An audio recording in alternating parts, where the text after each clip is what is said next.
factors on the subject of Verizon releasing data to the government. Is this ethical? What about our constitutional rights? Privacy? Constituting a search and seizure without warrants? Verizon is profiting on this arrangement, and that is not ethical. And they say they are turning over this data to prevent terrorism, yet no proof has been found or reported.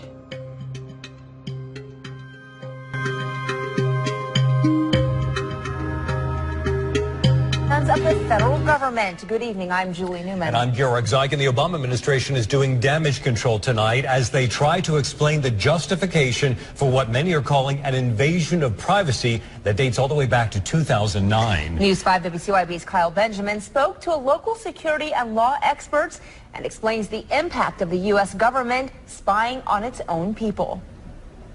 The lines between domestic and external threats are become almost obsolete. At least that's how the government is seeing it. And that's apparently how we got here, to this, a leaked top-secret document provided to the Manchester Guardian, a British paper. A leak that set off a firestorm and has people demanding answers. It feels like a violation. I mean, it's not a shock to me. I'm not surprised by it. But I don't know what they would need them for. There may be some good explanation for this, but certainly I've asked the president to be forthcoming with that so that we all understand publicly why it's being carried out. Understanding that may be hard to come by in the world of cloaks and daggers, says legal expert Stuart Harris. Well, you and I as citizens don't know what the government's doing, and the government is essentially asking us to trust it. Trust us, it says. We've got the special secret court, the Foreign Intelligence Surveillance Court. The court that issued the document compelling Verizon to provide data on more than 100 million customers. Data that Dr. Fitzanakis says Verizon probably helped provide. The NSA has the capacity to monitor people's communications, but it's very difficult and very expensive for them to do that on a large scale. For that, they need the assistance of the phone companies. Fitzanakis tells me this is the next evolution in the war on terror, but Harris says it could violate our Fourth Amendment rights to reasonable search and seizure, and there may be no stopping it under current laws. I don't know that anyone is safe from that kind of surveillance without some very serious legal reforms. Getting the facts right in Bristol, Kyle Benjamin, News 5, WCYB. And there is no word yet on whether or not any other cell phone companies have been given similar orders by the Foreign Intelligence Surveillance Court, but both Harris and Dr. Fitzanakis said they would not be surprised if other phone companies are giving up that data. An Obama administration spokesperson says the president is comfortable with this particular balance of national security and civil rights. Millions of cell We are going to continue to show you how Verizon is acting unethically and sharing customer data with the government.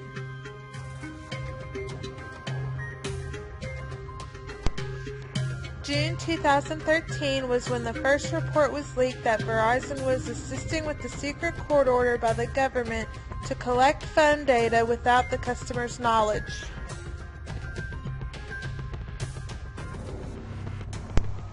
The court order expressly bars Verizon from disclosing to the public either the existence of the FBI's request for its customer records or the court order itself. Ed McFadden, a Washington-based Verizon spokesman, quote, "We decline to comment," end quote.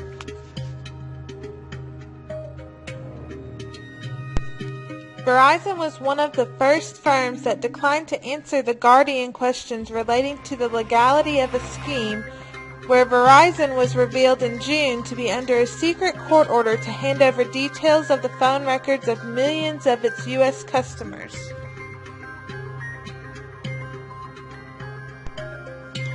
Is anyone seeing the common denominator in all of these articles? Perhaps that Verizon declines to comment in all of them and does not defend the privacy and rights of their paying customers.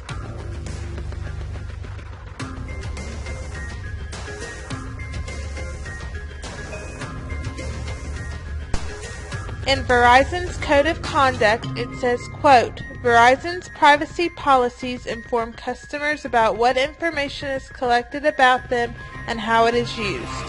Customers are also given the ability to limit certain uses of their information. You must respect these choices." You pay Verizon to keep your records private. That is, until they are offered a sum of money to release them. As if we don't feel violated enough, Verizon continues to profit on the situation at hand. They can charge the government $775 to tap a customer's phone, then $500 a month in order to maintain that.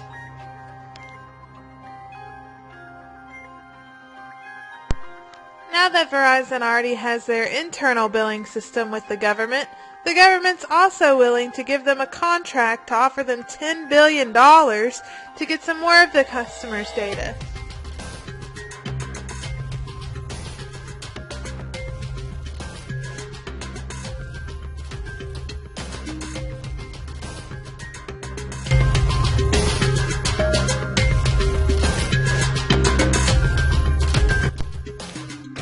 In a CNN article by Peter Bergen, he discusses the fact that General Keith Alexander, the director of the National Security Agency, testified before Congress that the acquisition of the phone data helped prevent, quote, dozens of terrorist events, end quote.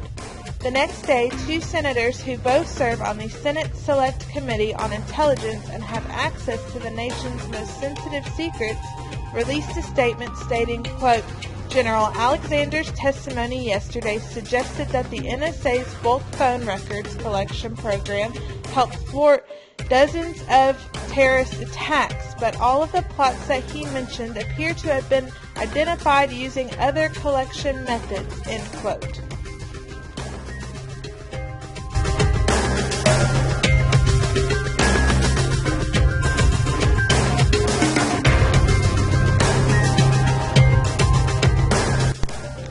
In the past, similar programs conducted by the government with the help of phone companies have come to light. The outcome has always been the same. Due to the amount of records collected, it is difficult for any parties involved to benefit from invading the everyday lives and privacy of innocent people. When there has been no proof provided that Verizon or the government have prevented any sort of terrorist actions.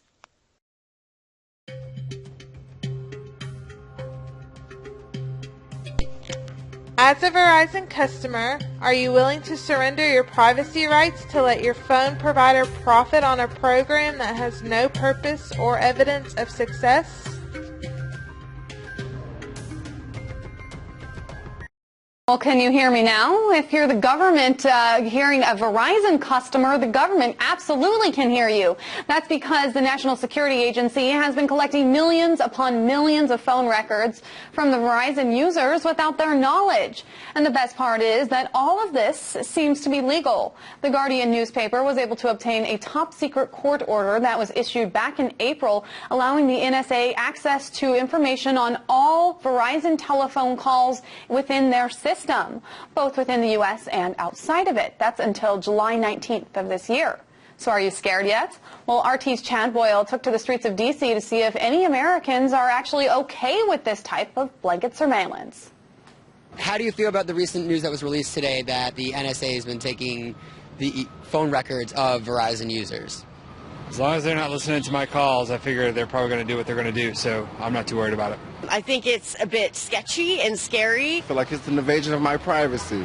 If that were me, I would be really upset with Verizon. Do you feel in a way, though, it's the government playing Big Brother, or do you feel like they are trying to keep us safe?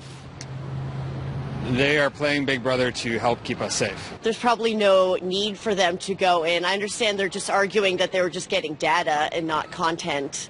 But where do you draw the line with that? I'm not really into the whole Big Brother situation, but I don't have anything to hide. I'm not very surprised that the government's taking our information. If you make a personal phone call to someone, it shouldn't be tracked back unless you're a pedophile or something like that. Do you have anything to hide? No. I mean, they're going to see a lot of calls to my mom and to the babysitter, but that's about it. Whether you're on Verizon, Sprint, or AT&T, it seems the consensus amongst cell phone users is that the government collecting our phone records is an invasion of privacy. In Washington, I'm Chad Boyle, RT.